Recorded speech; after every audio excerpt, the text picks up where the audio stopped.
But so to give you a little bit of background, so you actually know where I'm coming from as far as, okay, so why did this person come up with this shedding the corporate bitch thing and so forth and so on. So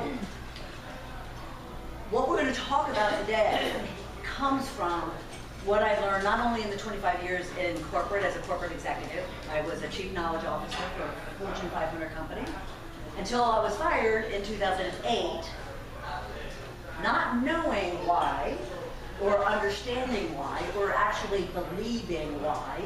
I went on kind of my own personal staycation journey to really understand, how did I just lose a 25-year career that paid me very well, big job, big position, global, blah, blah, blah.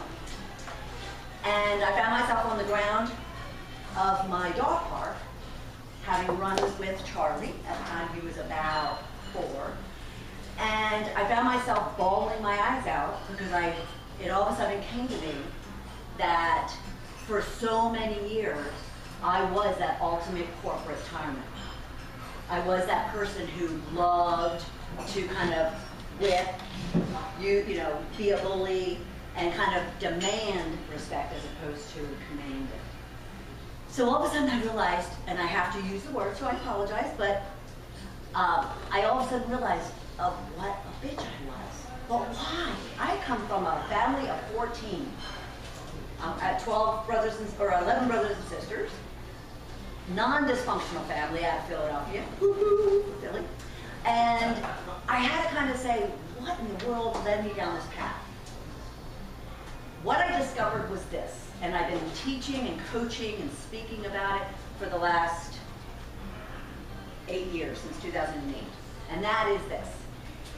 Anyone who lashes out, call them a bully, call them a witch, call them a bitch, whatever you want to call them, it's not about them as a person, and it's not certainly about kind of hurting or demonizing somebody else. It really is about the insecurities, intimidations, fears, negativities, and angst or doubt that we're feeling about ourselves that cause us to lash out. So the first tip I'll give you is the next time you look at someone who gives you attitude, who gives you issue, who gives you some bullying or some very aggressive tactics, have pity on them. Because they're obviously dealing with something that I call bitches that causes them to lash out in such a way. All right, so let's fast forward. How did this all of a sudden become something that I can teach, educate, coach on? Mindset is key when it comes to anything we do in life. But more importantly, what I really discovered is in 2008, when I left corporate, and I knew I was never going back, I paved a path for myself, knowing that unless I got my head on straight, unless I really was confident and secure and bold and forget about the gregarious, that comes, you know, that just comes naturally, but I knew that until I got my mind under control, it wouldn't matter how skilled I was. It wouldn't matter how smart, how creative, how ambitious, it wouldn't matter. Because if I stand in fear or intimidation or doubt that results in procrastination, come on business owners, you know these things happen to us, right? I knew that I would not be able to achieve what I wanted to achieve. So how does this relate to you, and what can you do? Well, it relates to you because, I mean, come on, show of hands, men, women, doesn't matter. Show of hands, who gets stuck at times? Who gets stuck? Who gets insecure? Who doesn't move forward with something because they don't like rejection? Come on, there's a sales guy in here, and I can tell you he's going to know that that number should be much higher, right? We all have them.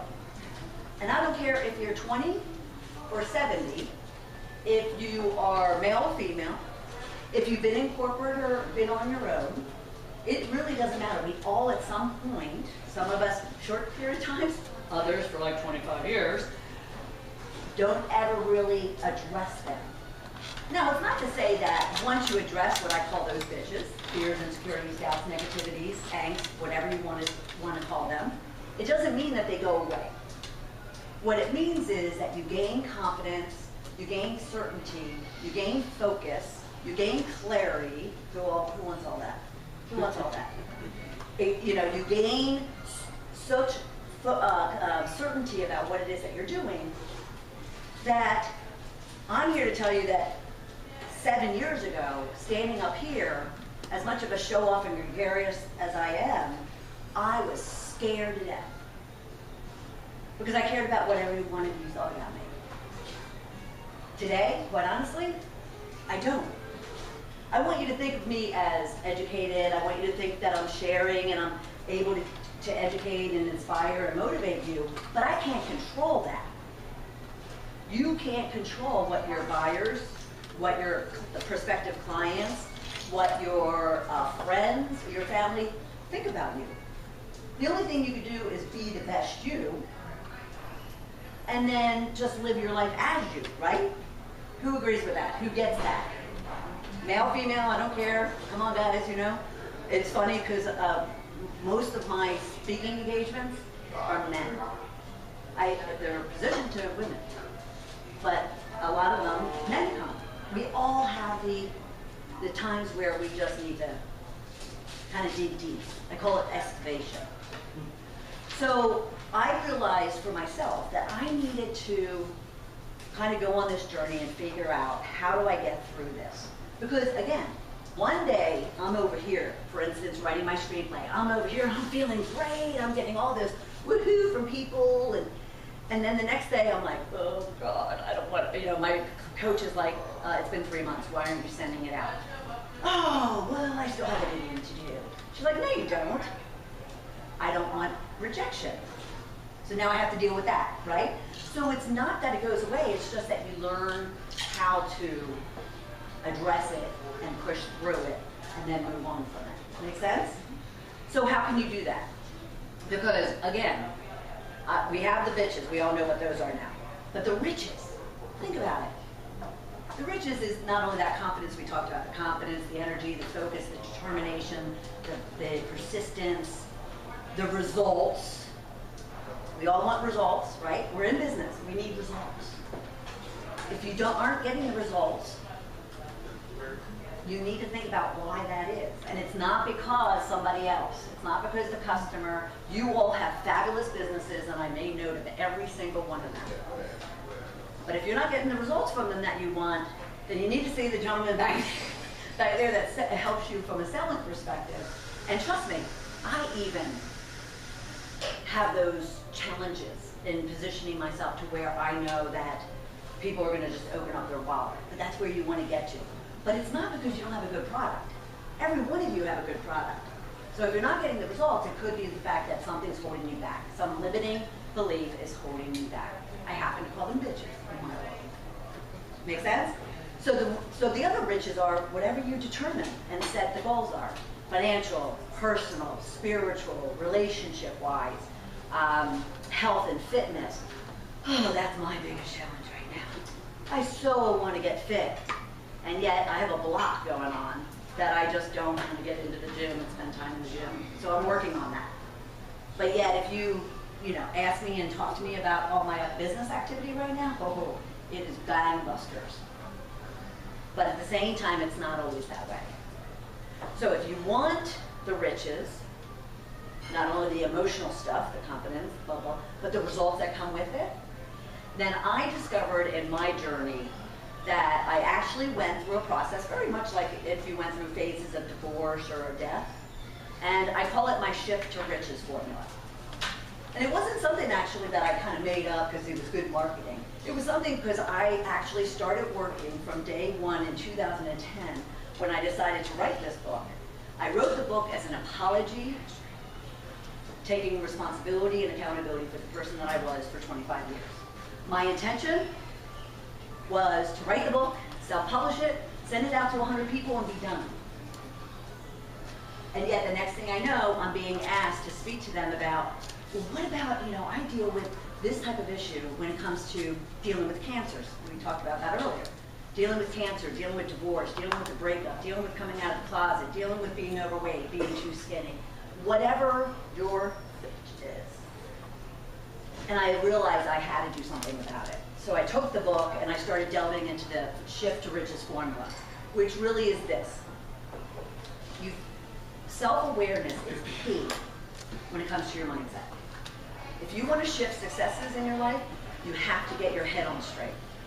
So you first have to discover, what is it that I want? What is it that I don't want? Why? I call it find your why spot. Why do you want what you want?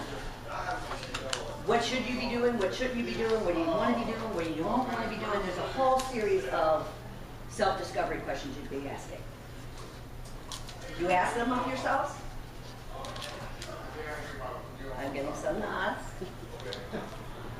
Then, as part of that discovery is you need to then say, okay, I need to set goals around what it is that I want. So how many of you set goals? Raise a hand. Keep them up. Set goals. Well-defined metric goals. Okay, I'll talk to you what you got there. Okay, keep your hands up. How many of you have them written down? Drop them if you don't. How many of you have action plans against those every day? You look at your goals, you define actions against those goals. Wow, this is awesome. Okay, and then how many of you act on them and then measure, track, and assess against them? Okay, then put your hand down. Okay, so that's typically what happens, although I have to say, congratulations. Because this is the biggest crowd. Well, we had a speaker at the last meeting who taught us how to do that. Sweet. Well, no, hey, that's okay because I don't have time to go into it, but I don't go anywhere without this. This is my goal setting, and I have a personal journal that then I dump all my junk in. But because my dad used to call him that, for the free therapist, and I believe in journaling as a free therapist. Dump whatever's going on in your life, good, bad, indifferent. Get it out of your head and onto a piece of paper. And that, when it comes to goal setting, is an absolute must. If you want to achieve and succeed in the life, you have to get it out of your head and on a piece of paper. And as a business coach and consultant, I can't tell you how many of my clients will be like, oh, I have goals. I have goals. Great, show them to me. What do you mean show them to you? I want to see them. Where are they on a piece of paper? Well, I haven't gotten there yet. So get it out of your head on a piece of paper. Okay, so then when you discover things, you're going to discover things that you like and don't like. And you have to be honest about it. I had to sit there and actually admit and feel ashamed, feel embarrassed, feel humiliated, feel angry at myself about the fact of how I operated for 25 years. Then I had to kind of confront that. So I discovered it and then I had to confront it. Good, bad, or indifferent. So you confront your